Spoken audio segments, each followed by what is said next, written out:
Right. So let's firstly, this is a joint research with my research group. Okay, and also we have my other two researchers, Sandy Siu and Jenny Guan, and also we are involved in a non-profit organization that aims to disseminate the concept of CSR, and our institute is called Macau Institute for Corporate Social Responsibility in Greater China. Right? So we do activities and seminars and so on. Right? So let's talk about firstly a new paradigm. Right? So we do have many paradigm shifts, especially after critical incidents.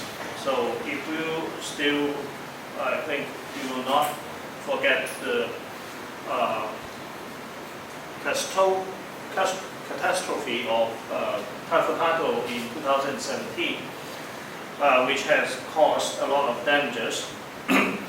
And from that experience of the disaster, a new paradigm has evolved. And of course, you may also say that recently, during this year, right, because of the new COVID-19, there's another paradigm shift in many aspects. Right? In this research, we will focus mainly on Typhoon Hato in 2017. Right? So some background about that super typhoon, right? So 10 people died, unfortunately, and many injured. And our major focus is actually just now with the discussion with Mr. Ignasong, right? We also touched on the casinos, right?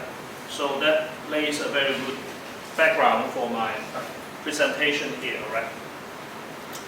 So, well, the issue is that many casinos, most casinos, after the Typhoon Hato disaster, remained a kind of a business as usual attitude, and did not really realize that there was an urgent need for more social responsibility.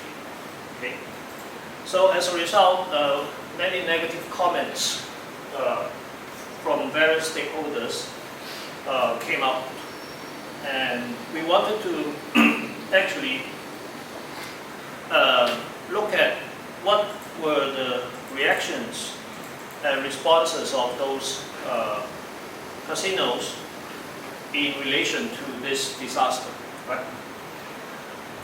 Okay, so well, after the negative comments from the people and from the stakeholders, so some casinos reacted by giving additional CSR activities, right?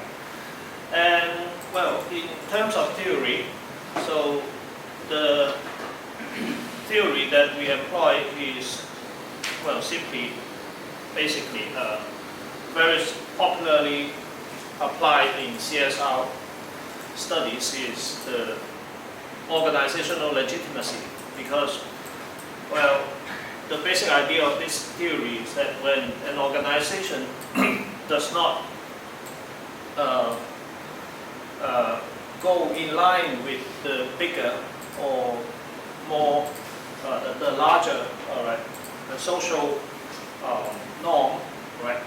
So therefore, the organization might be, say, kind of discarded by the stakeholders and may lose legitimacy to continue to operate in society. Okay, so therefore, especially controversial industries such as, say, gaming industries, gambling industries, tobacco industries, right, weapon, arms, okay. So this kind of, and also highly polluting industries, right? So they usually, in order to obtain legitimacy to continue to operate, they have to do CSR activities. But well, also based on institutional theory, right, that losing organization legitimacy can have a serious consequence. Right? So therefore, there are many strategies for companies to, say, maintain, gain, or replace or repair legitimacy. Right? But interestingly, because the casino gaming industry in Macau is a kind of monopoly, right? So therefore, after Typhoon Hato, we think that they need to have a shift in terms of the paradigm. And this critical incidents have resulted in some CSR reactions. So we wanted to see, like for instance, firstly, this is also in response to the 3 points which Father Rothlin asked us to reflect on. The first point is about the issue of finance and economics, redesigned for the common good and justice. Right?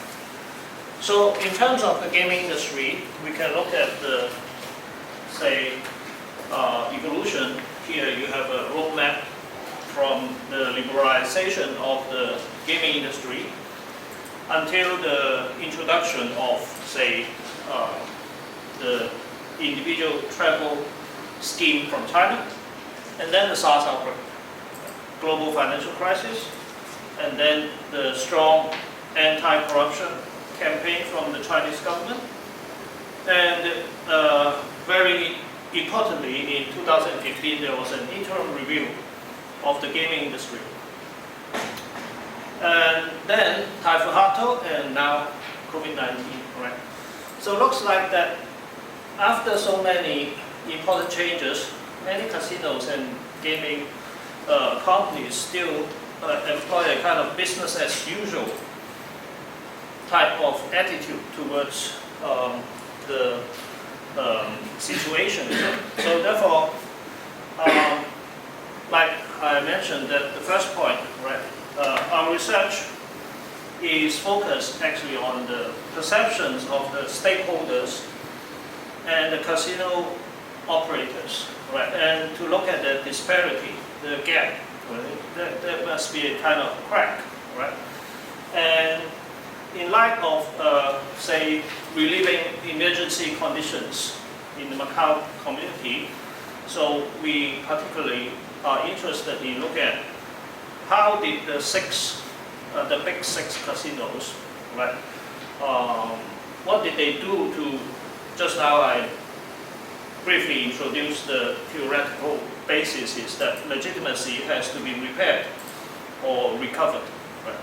So some remedial measures, right? Did they do any remedial measures to recover their legitimacy, right? And under the new paradigm, how should sustainable development in Macau and in the industry be arranged or whatever, right? Okay, the second point which Father Rothlin advised us to reflect is on self-empowerment of the poor and subsidiarity, right? So now, empowerment of the underprivileged members in the Macau community relies a lot on, just now Mr. Nganasong also mentioned, there are many, say, institutions like organizations, like some charitable organizations, religious communities, right, and other volunteer service groups. Right? So we need to have empowerment for them so that they can help the so-called poor and subsidiarity. Right? And apart from them, the casinos actually can also do a lot of work, right? And actually they have also started to say build up some kind of CSR, corporate social responsibility activities, and particularly after some critical incidents such as this typhoon and the COVID-19, right? They are becoming more and more involved in the CSR activities, right? So basically, our research here, we apply the qualitative content analysis. This method is that we will read the casinos reports, okay, CSR reports or annual reports, and also the websites and also the media reporting. And therefore, by looking at the contents, we do analysis, and then we will try to triangulate what the casinos are reporting as what they are doing and what the media report that they are doing, right? So therefore, three main points of research areas that we cover is we want to firstly look at the reactions of the 6 casino resorts towards a disaster, right, based on CSR perspectives. Secondly, there was a rationale and the impact of such reactions. And thirdly, as I mentioned, for triangulation purpose, how the media covers the disaster, right? And the reactions of the casino operators. So therefore, in content analysis, qualitative approach is mainly to use keywords. So therefore, we like for instance, list of keywords used in our analysis includes incidents, companies, reactions, positive and negative. Right? So therefore, we will search for we search for these keywords mainly from the Chinese reports and the Chinese media, and also from English and other language, if possible. But basically, we use Chinese and English. Right? Okay, so these are some of examples of the keywords that we have analyzed. And what have we found? Right, from our findings, basically the 6 casinos have sort of actively responded, right, to assist the victims in the local community, as well as injected labor and physical resources. Right? That is, they have kind of set up some kind of relief funds, and in certain ways to support their employees, and there are some positive feedbacks that we have found.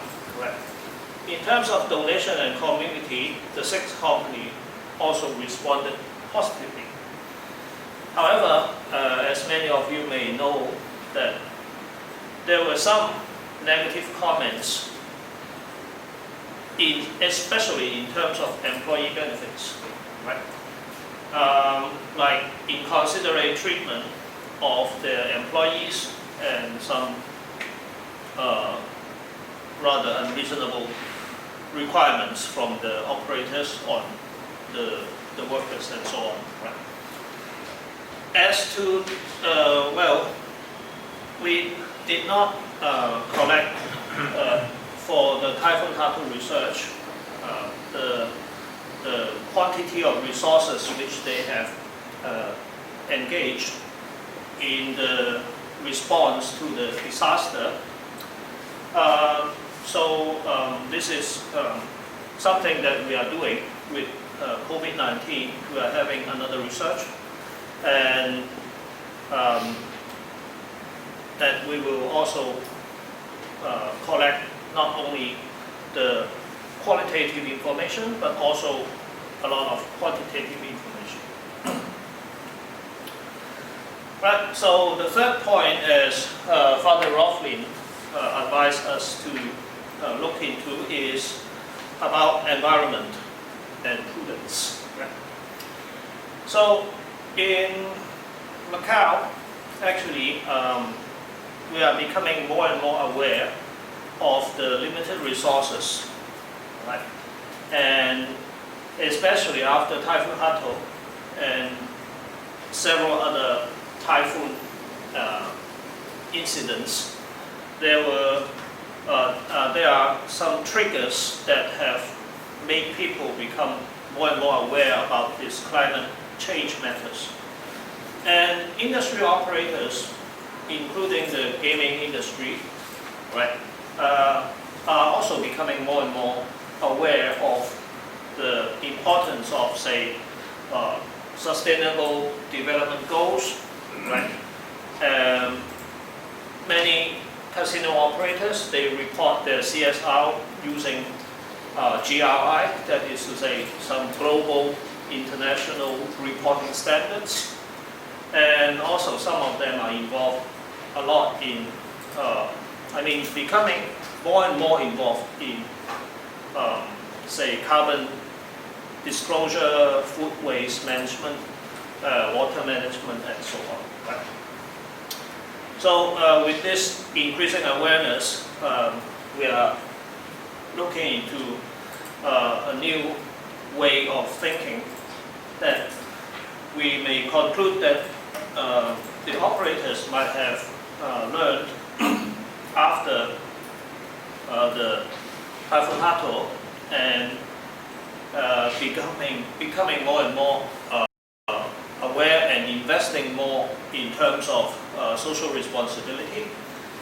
And it is even more obvious, as you know, that COVID-19 has completely destroyed the industry, and